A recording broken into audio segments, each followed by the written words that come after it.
In this video, we'll invite and remove collaborators from a project. After completing this step, you'll be able to invite collaborators to a project, remove a collaborator from a project, and identify if a file is in use. In Fusion 360, we want to expand our data panel, and we're going to open up our utility knife-upload. Once a design is open, you'll notice that a small icon appears and it tells you if the design is open and by whom.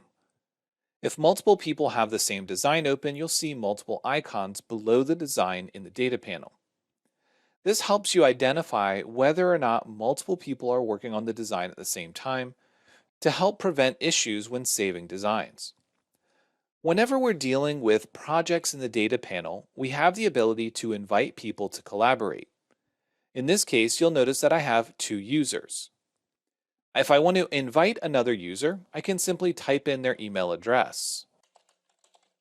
Once the invitation is sent, the person can then accept the invitation and then access the project from their own data panel.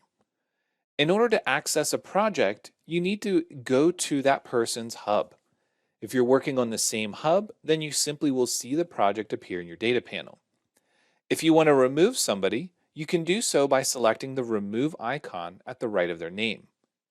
There are other ways in which we can do this by navigating to the hub on the web, but we'll take a look at that in another video.